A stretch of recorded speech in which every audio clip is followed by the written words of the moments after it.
오늘 우리가 산상수훈을 계속하고 있는데 오늘 말씀은 물질에 대한 말씀입니다. 물질을 사랑하는 태도에 대한 말씀입니다. 오늘 본문 19절과 20절 말씀, 여러분 한번 19절과 20절 같이 읽어보십니다. 시작. 너희를 위하여 보물을 땅에 쌓아두지 말라. 거기는 좀이나 동록이 해하며 도둑이 구멍을 뚫고 도둑질하느니라. 오직 너희를 위하여 보물을 하늘에 쌓아두라. 거기는 좀이나 동록이 해하지 못하며 도둑이 구멍을 뚫지도 못하고 도둑질도 못하느니라. 여기에서 예수님은 너희를 위하여 보물을 땅에 쌓아두지 말고 하늘에 쌓아두라 그렇게 말씀합니다. 먼저 예수님이 말씀하는 보물이 무엇입니까? 우리가 소유하고 있는 것이 다 보물은 아닐 것입니다. 우리가 가지고 있는 물질을 재물, 보통은 재물이라 그렇게 말을 하죠. TV, 냉장고, 자동차, 집, 땅 이런 것이 있으면 그것을 재물이나 재산이라 하고 말을 하지 그것을 보물이라고 얘기하지는 않습니다. 그러면 보물은 무엇입니까? 아주 귀하고 값이 나가기 때문에 깊이 감추어 두는 것이 보물입니다. 다이아몬드나 보석이나 금은 골동품 이런 것을 보물이라고 말합니다.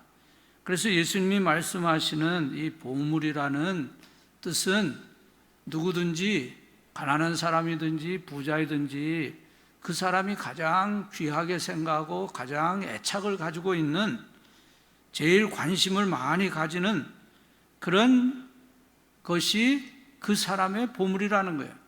그 사람이 가장 희망을 두고 있는 것, 그것이 그 사람의 보물입니다. 그러니까 그것이 꼭 재물이나 금은 보석이 아닐 수도 있습니다. 내가 가장 관심을 가지고 희망을 가지고 소중히 여기는 것이 있다면 그것이 무엇입니까? 어떤 사람에게는 그것이 집일 수도 있고 또 사업체일 수도 있고 또 어떤 사람에게는 PhD 학위일 수도 있고요. 어떤 사람에게는 권세일 수 있고 명예일 수 있습니다. 어떤 사람은 물질의 유혹에는 잘 넘어가지 않는데 명예의 유혹에는 잘 넘어가는 사람이 있는가 하면 또 그 반대로 명예 같은 것은 그렇게 좌우되지 않지만 물질의 유혹에는 또 약한 사람도 있습니다. 그런데 대체적으로 보아서 모든 사람은 재물에 관심이 가장 많고요. 또 재물에 애착을 가지고 집착하기 때문에 여기에 보물이라는 말에 80% 90% 이상은 재물을 의미한다 그렇게 말할 수 있을 것입니다. 오늘 본문에서 이어지는 25절 이하의 말씀에도 보면은 의식주에 대해서 말씀하고 있습니다. 그래서 예수님의 이 말씀은 재물에 대한 뜻이 많다 하는 것을 알 수 있습니다. 자, 예수님의 명령을 보면은 소극적인 명령과 적극적인 명령이 있습니다. 소극적으로는 보물을 땅에 쌓아두지 말라는 것이고 적극적으로는 보물을 하늘에 쌓아두라는 말씀입니다. 소극적인 명령을 먼저 생각하면 보물을 땅에 쌓아두지 말라는 것은 땅에 있는 것에 너무 집착하거나 거기에만 애착을 가지지 말라는 것입니다. 그 이유는 무엇입니까? 좀이 먹고 동록이 해하며 도둑이 들어서 위험하기 때문이라고 말씀하셨습니다. 옛날에는 옷이 아주 귀한 재산이었습니다. 옛날 사람들은 요즘 우리가 갖고 있는 것은 대부분 가지고 있지 못했어요. 정말 간단하게 살 수밖에 없었습니다. 그런데 옷도 옷이 꼭 필요하지만은 옷도 두 벌 이상 가지는 것이 어려운 그런 서민들이 많이 있었습니다. 그래서 옷이 매우 이제 좀 돈 있는 사람은 옷을 아주 소중하게 가지고 있는데 그 옷도 오래 놔두면 좀이 먹어서 헤어진다는 겁니다. 또 어떤 부자들은 성경에 나오는 어리석은 부자처럼 곡식을 창고에 많이 쌓아 두었습니다. 그런데 그것도 오래 놔두면 어떻게 됩니까? 쥐가 먹거나 썩어서 그 음식이 상하게 됩니다. 또 동녹이 한다는 말은 녹이 쓴다는 말입니다. 쇠나 금속이 아주 단단한 것이지만 오래 있으면 녹이 슬어서 상하게 됩니다. 또 집안에 감춰 놓은 금은 보화는 도둑이 들어와서 훔쳐가기가 쉽습니다. 그러니까 이 지상에 있는 모든 재물은 결국은 파괴되고 없어지게 된다는 것입니다. 땅에서 보존하려는 부귀와 영광과 행복은 세월이 가면서 변질되고 썩어지게 된다고 하는 말씀입니다. 아무리 젊었을 때 유명한 선수로 금메달을 가졌던 건강한 사람도 세월이 흐르면 쇠하고 늙어버립니다. 아무리 젊었을 때 용모가 아름다운 세계적인 미인이었다고 하더라도 세월이 가면 그 용모가 사라지고 주름살이 잡히고 눈이 어두워지고 허리는 굽어지고 그 모습이 그렇게 젊었을 때와는 전혀 다르게 될 수밖에 없습니다. 또 천하의 제일 가는 천재로서 이름을 떨쳤던 사람이라도 병나고 늙으면 무용지물이 됩니다. 아무리 재산을 쌓아놓고 향락을 하려고 해도 병들고 사업이 실패하고 사고, 전쟁, 천연재해, 사망이 찾아올 때 땅에 있는 것들은 마치 도적을 맞는 것처럼 다 허무하게 되어버리고 만다는 것입니다. 월드컵 때 우리나라 축구 선수 중에 유상철 선수라고 있었습니다. 여러분 기억합니까? 그 유상철 선수가 세상을 떠났습니다. 이제 나이가 50밖에 되지 않았어요. 그런데 췌장암에 걸려서 1년 반 투병하다가 세상을 떠났다 하는 뉴스가 올라왔습니다. 그 유상철 선수가 얼마나 단단한 사람입니까? 또 아주 투지가 강한 그런 선수였는데도 병드니까 어쩔 수 없이 무너지고 말게 됩니다. 우리도 언젠가는 다 병이 들 것이고 또 세상을 떠나가게 될 것입니다.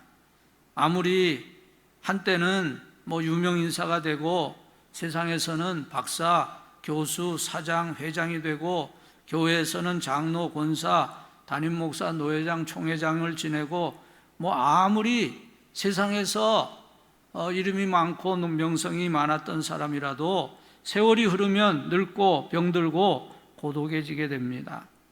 우리 연로하신 권사님 중에는 젊었을 때는 아주 미모가 훌륭해서 많은 남성들의 그런 선망의 대상이었던 분들도 계실 것입니다. 그러나 이제 세월이 많이 흘러가서 이제 늙고 병약해서 쇠약한 그런 할머니가 되는 그런 분들이 많이 계실 것입니다. 그것이 인생입니다. 세월이 흐르면 좀이 먹고 녹이 슬고 도적에게 구멍이 뚫리는 그런 생애가 된다는 것입니다. 이 지상에 쌓은 보물은 다 그와 같이 됩니다. 보이는 것은 잠깐이고 보이지 않는 것만이 영원합니다. 그래서 주님은 보물을 하늘에 쌓아두어라 하고 말씀하십니다. 마태복음 25장 35절 이하에 보면은 양과 염소의 비유를 예수님 말씀하십니다. 마지막 심판 때에 주님이 양과 염소를 가르듯이 모든 사람들을 이렇게 오른쪽 왼쪽으로 가르친다는 겁니다. 그리고 오른쪽에 있는 양들에게 말씀합니다. 너희는 내가 줄일 때 먹을 것을 주었고 목마를 때 마시게 하였고 또 나그네 되었을 때 영접하였고 헐벗을 때 옷을 입혔고 병들었을 때 돌보았고 옥에 갇혔을 때 와서 보았으니 너희를 위하여 예비된 나라를 상속받으라 말씀하시면서 내 형제 중에 지극히 작은 자 하나에게 한 것이 곧 내게 한 것이다. 그렇게 말씀하신다고 말씀합니다. 보물을 하늘에 쌓아둔다는 것은 바로 그런 것을 말하는 것입니다. 디모데전서 6장 17절에서 19절에 보면 내가 이 세대에서 부한 자들을 명하여 마음을 높이지 말고 정함이 없는 재물에 소망을 두지 말고 오직 우리에게 모든 것을 후히 주사 누리게 하시는 하나님께 두며 선을 행하고 선한 사업을 많이 하고 나누어 주기를 좋아하며 너그러운 자가 되게 하라. 이것이 장래에 자기를 위하여 좋은 터를 쌓아 참된 생명을 취하는 것이니라 말씀합니다. 전해오는 이야기 가운데 예수님의 제자 중에 도마가 있잖아요. 도마가 인도에 가서 이제 몫으로 팔려가서 왕의 별궁을 지으라는 명령을 받았다고 합니다. 별궁을 지을 돈을 받아다가 이제 별궁을 짓게 되니까 별궁을 지으려니까 상당한 액수의 돈인데, 이 도마가 별궁을 짓지 않고 가난한 사람들에게 그걸 다 나누어 줬다는 겁니다. 왕이 얼마나 화가 나겠습니까? 그때 도마는 현재는 눈에 보이지 않는 별궁, 곧 하늘에 지은 별궁을 지으신 것입니다. 이렇게 설득했다는 전설이 있습니다. 또 이런 이야기도 있습니다. 옛날에 젊은이들이 돈을 벌기 위해서 다른 나라로 갔습니다. 근데 한 집 아들이 돈을 버는 대로 그곳에서 현지 철을 얻어서 아주 호탕하게 살면서 향락을 누렸습니다. 그러나 또 다른 한 집 아들은 돈을 버는 대로 꼭꼭 집으로 송금을 했더니 그 부모가 그 돈을 하나도 쓰지 않고 그 아들을 위해서 논과 밭을 사두었습니다. 그런데 일하러 간 나라에 전쟁이 나서 두 집 아들이 부랴부랴 귀국을 했습니다. 현지에서 호화스럽게 살던 아들은 면목 없이 돌아와서 가난한 삶을 살 수밖에 없었지만, 돈을 꼬박꼬박 송금했던 그 아들은 금이 환영해서 온 동네 사람들에게 칭찬과 영광을 얻었다 하는 그런 이야기입니다. 우리나라에 와서 외국인 노동자로서 고생하는 사람들은 여기 와서 고생하지만 그 나라에서는 상당한 그런 돈을 모으고 있을 것입니다. 그래서 이제 돌아가서 그 돈으로 그 나라에서 잘 살려고 그 고생을 하는 것이죠. 스페인 격언에 수위에는 주머니가 없다 그런 말이 있습니다. 우리가 하나님 앞에 갈 때는 아무것도 가지고 갈 수 없습니다. 직접 가지고 갈 수는 없습니다. 보물을 땅에 쌓지 않고 미리미리 하늘에 쌓아두면 하나님은 그 보물을 잘 보관하실 것이고, 그에 대해서 영원을 통해서 엄청난 보상을 우리에게 돌아오게 해주실 것입니다. 그리고 21절 이하에서 예수님은 보물을 땅에 쌓지 말고 하늘에 쌓아야 할 이유를 말씀하고 있는데 세 가지로 말씀합니다. 그 첫째는 보물이 있는 곳에 내 마음도 있기 때문이라고 말씀합니다. 21절 말씀 같이 읽어봅니다. 21절 시작. 내 보물이 있는 그곳에는 내 마음도 있느니라. 보물이 우리에게 영향을 미치는 첫 번째 단계, 제1단계가 우리의 마음입니다. 땅에 쌓는 보물, 즉 돈과 재물은 나의 애정, 나의 감정을 먼저 지배합니다. 롯의 아내는 멸망하는 소돔 고모라를 빠져나왔지만 자기의 재물이 소돔성에 있기 때문에 마음이 그것을 떠나지 못하고 뒤를 돌아다보다가 소금 기둥이 되었습니다. 사람들은 돈을 좋아하고 마음으로 돈을 사랑합니다. 재물에 대한 어떤 그 애정, 감정을 가지고 있습니다. 물론 돈은 그 자체로는 악한 것도 아니고 선한 것도 아닙니다. 돈 없는 사람 중에는 돈을 천하게 본다든지 또 돈 많은 사람, 재벌을 아주 적대시하는 사람도 있으나 돈 자체는 좋은 것도 아니고 나쁜 것도 아니에요. 그것을 어떻게 사용하느냐에 따라서 그것이 나쁜 것이 될 수도 있고 또 매우 가치 있는 것이 될 수도 있습니다. 사실 돈 버는 것이 쉽습니까? 본인이 돈 벌어보면 돈이 잘 벌립니까? 돈 있는 사람이라 그래서 그렇게 막 미워하고 그럴 필요는 없어요. 그렇지만은 돈 자체는 중립이지만 돈을 사랑하는 마음은 일만하게 뿌리다. 성경은 그렇게 말씀합니다. 보물이 있는 곳에 우리의 마음이 있게 됩니다. 그래서 보물을 땅에 쌓아두지 말아야 할 첫 번째 이유는 우리의 마음이 또는 우리의 감정이 그 보물이 있는 곳에 있기 때문에, 만일 땅에다가 보물을 많이 쌓아두면 땅의 것만을 자꾸 생각하며 살게 될 것이고, 하늘의 보물을 쌓아두면 하늘을 바라보면서 살게 되기 때문에 보물을 하늘에 쌓으라. 예수님이 첫 번째로 그렇게 말씀하셨고요. 그 다음 22절, 23절 말씀을 또 읽어보겠습니다. 22절, 23절입니다. 시작. 눈은 몸의 등불이니 그러므로 내 눈이 성하면 온몸이 밝을 것이요 눈이 나쁘면 온몸이 어두울 것이니 그러므로 내게 있는 빛이 어두우면 그 어두움이 얼마나 더하겠느냐. 여기에서 눈이 성하다 하는 말은 사물을 정확하게 본다 그런 말입니다.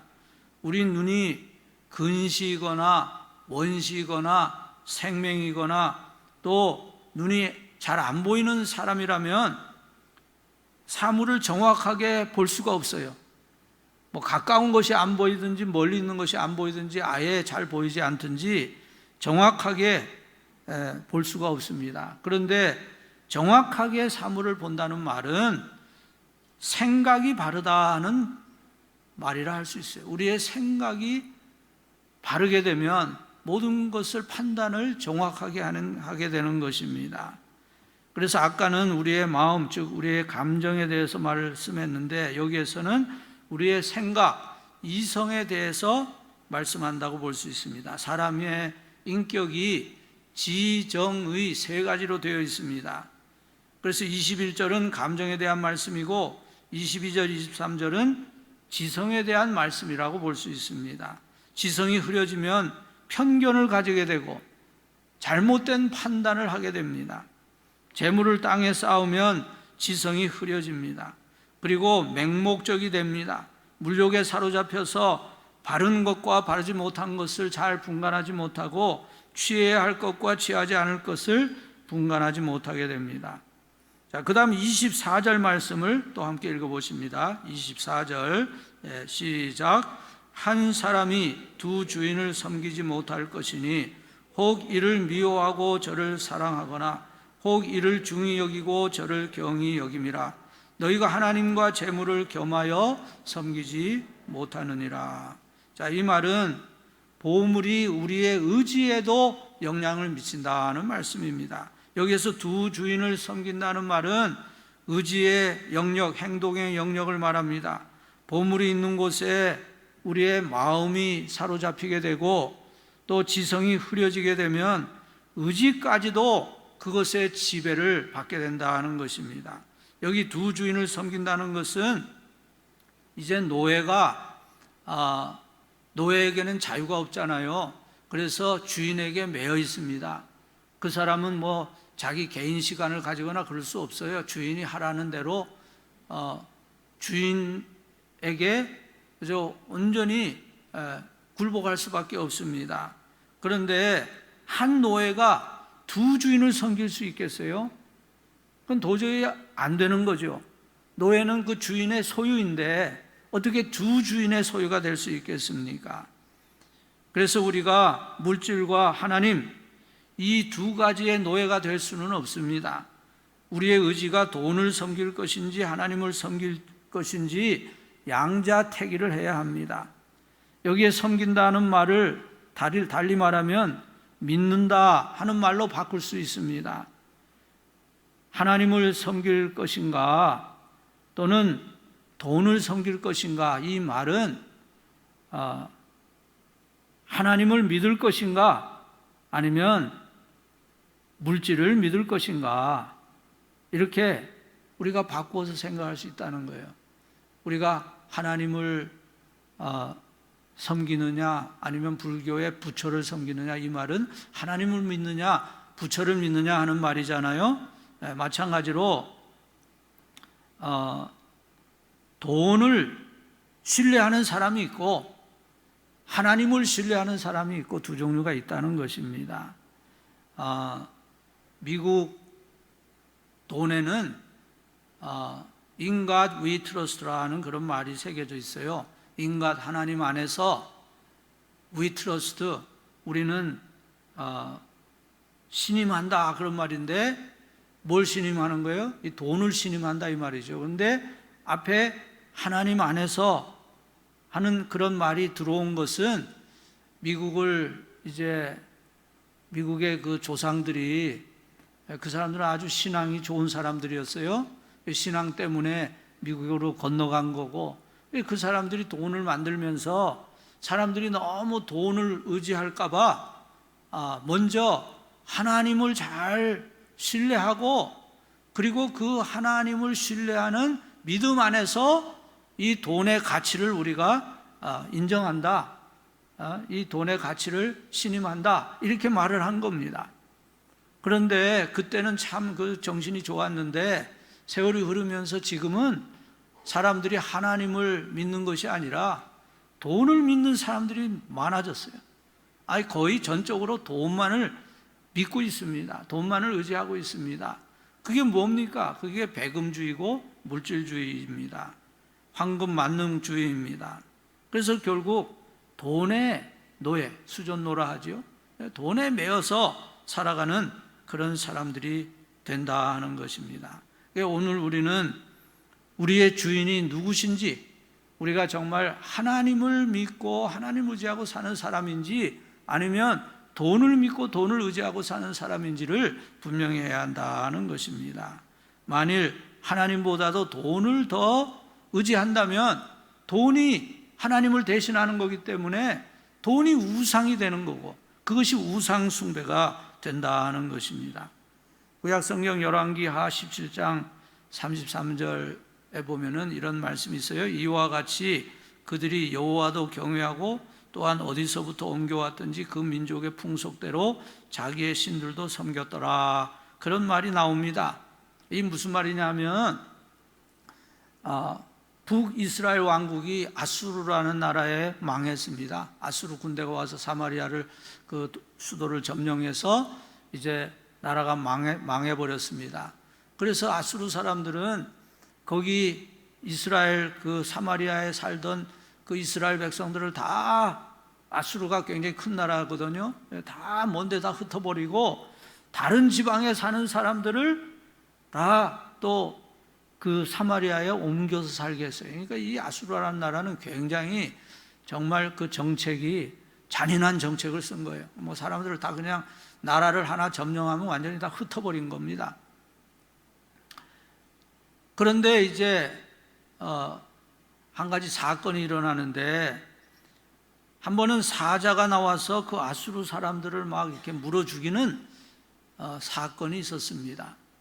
그때에 어떤 사람이 말하기를, 이것은 이 지방 사람들이 섬기는 여호와라는 신이 노해서 이런 일이 일어난 것이니까, 아수르 사람들이 그 여호와의 제사장을 불러다가 여호와를 어떻게 경배하는지를 배워서 여호와를 섬기면은 이런 일이 일어나지 않을 것이다, 이렇게 말을 했습니다. 그래서 유대인 제사장을 불러다가 이방 아수르 사람들이 여호와를 경배하는 법을 배웠습니다. 그래서 이 사람들이, 그 아수르 사람들이 재앙을 면하기 위해서 여호와 하나님을 섬기는 신용을 했어요. 그러나 사실은 이 사람들은 자기들이 원래 섬기는 그 이방신이 다 있거든요. 자기 마음으로는 다 그 신을 섬기고 있는데, 이제 재앙을 면하려고, 형벌을 면하려고 하나님을 섬기는 신용은 했지만 사실 마음은 다 다른 신을 섬기고 있다는 거예요. 그러니까 그런 것은 아무 소용이 없는 거죠. 예? 하나님은 두 주인을 섬기는 것을 원하시지도 않고 허락하시지도 않습니다. 예수님이 말씀하는 게 그겁니다. 우리가 절대로 하나님을 섬기면서 또는 뭐 재물을 섬긴다든지 다른 신을 섬길 수 없다는 거예요. 하나님을 섬기면 하나님을 섬겨야 되고, 또 물질을 섬기면 물질을 섬길 수 있다, 이렇게 말씀하는 겁니다. 오늘 우리는 하나님을 섬겨야 되죠.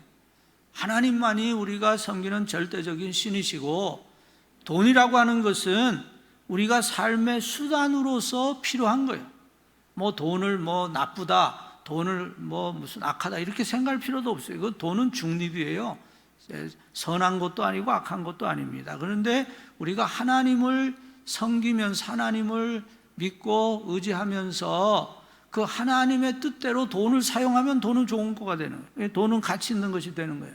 그런데 이것이 아주 바뀌어버려서 하나님보다도 돈을 더 의지하게 되면 그것은 우상 숭배가 되고 배금주의가 되고 이것은 또 신앙적으로 잘못된 것입니다. 그런데 만일 어떤 사람이 마음, 즉 감정으로 돈에 매혹이 되고 또 지성이 그래서 흐려지게 되면 그 돈을 전적으로 신뢰하는 그런 우상신이 된다는 걸 맴몬이라고 말을 합니다. 맴몬이라고 해요. 그러니까 돈이 신이 되는 거예요. 그렇게 되면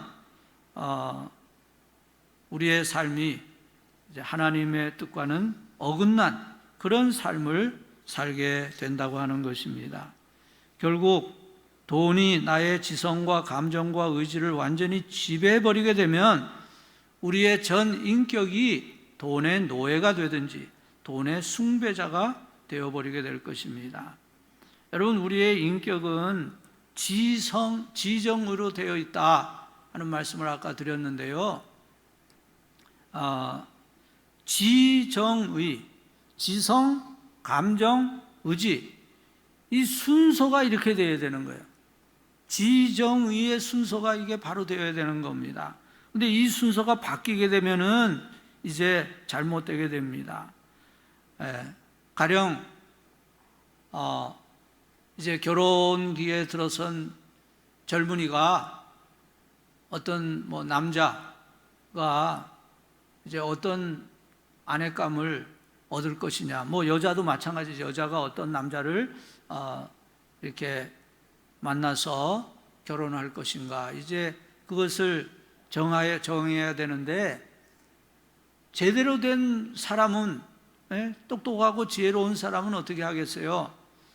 지정의 순서로 정한다는 거예요. 먼저는 잘 생각을 하고 판단을 해요. 그래서 어떤 여자가 정말 나하고 잘 맞을 것인가, 그 사람의 어떤 사고방식이나 가치관이나 신앙이나 뭐 교육은 어느 정도 받은 사람인가, 뭐 또 집안은 어떤가, 이런 것을 두루두루 잘 살펴서 정말 내가 나하고 잘 맞고 또 내가 평생 같이 잘 살만하고 내가 정말 평생을 사랑할 만한 그런 대상인가 아닌가 하는 걸 먼저 잘 판단을 해야 돼요. 제일 먼저 이 지성이 작용을 해야 돼요. 그래서 이 정도면은 나하고 참 충분히 잘 맞을 수 있는 사람이구나, 좋은 사람이구나, 이런 걸 알게 되면 그 다음에 이제 어떻게 하겠어요? 그 다음에는 이제 그 사람과 이제 교제를 해야 되는데, 이제 그 사람과 이렇게 좀 교제해서 그 사람을 좋아하는 그런 감정이 생겨야 되겠죠. 그래서 좋아하는 감정이 생기고, 그래도 그 사람 교제하려면은 뭐 프로포즈를 하든지 아니면 뭐 누구에게 좀 소개를 해달라든지, 하여간 적절한 방법을 통해서 그 사람을 만나서 교제하면서 좋아하는 감정이 서로 생기면 그 다음에는 이제 의지적으로 이제 결혼을 해야 되겠다, 뭐 약혼을 해야 되겠다, 그렇게 해서 결단을 내려서 그 사람과 결혼을 해서 살게 되면 이게 참 바람직하고 좋다 이 말이에요. 그런데 참 요즘 어리석다고 할까, 참 그 분별 없는 젊은이는 어떻게 합니까? 그냥 딱 보고 저 여자가 마음에 든다, 그냥 감정만 앞서가지고 말이에요. 그냥 그 한눈에 반하고 그런 게 참 위험한 거예요. 누군지도 모르고 알지도 못하면서 어떻게 한눈에 반해버리면 어떻게 해요?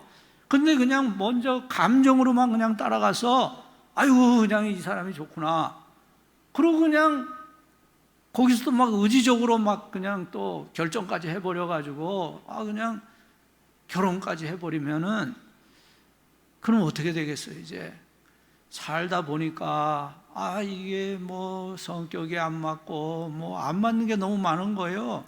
예?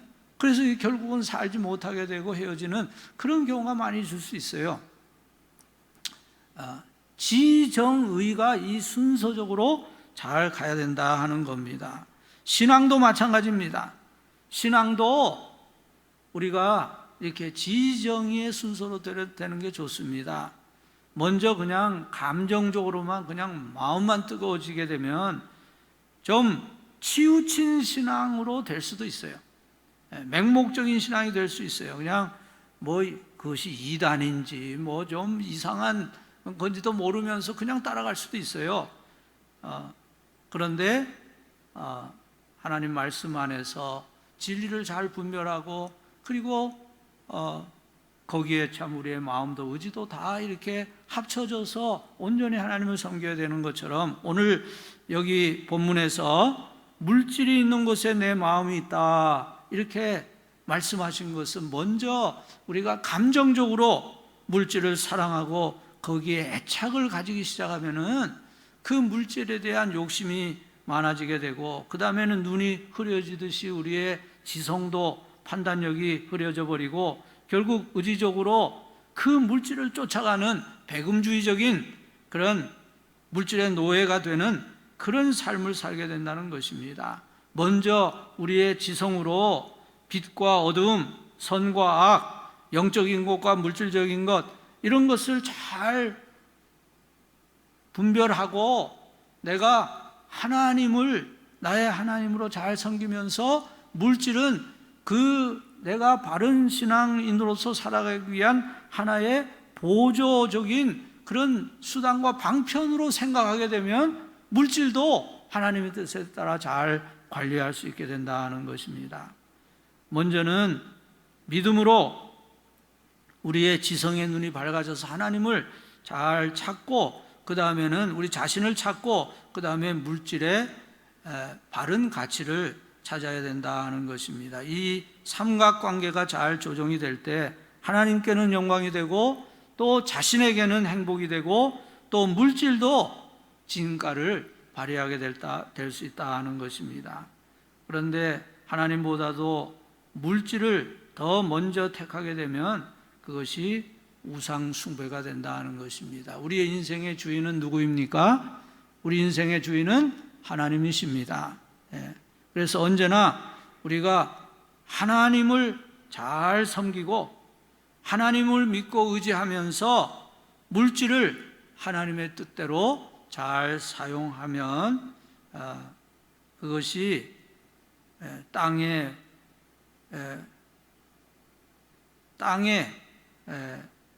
물질을 쌓는 것이 아니라 하늘에 보물을 쌓는 지혜로운 인생이 된다는 것입니다. 여러분, 우리가 살면서 모든 것이 다 만족하기엔 참 어려운 것 같아요.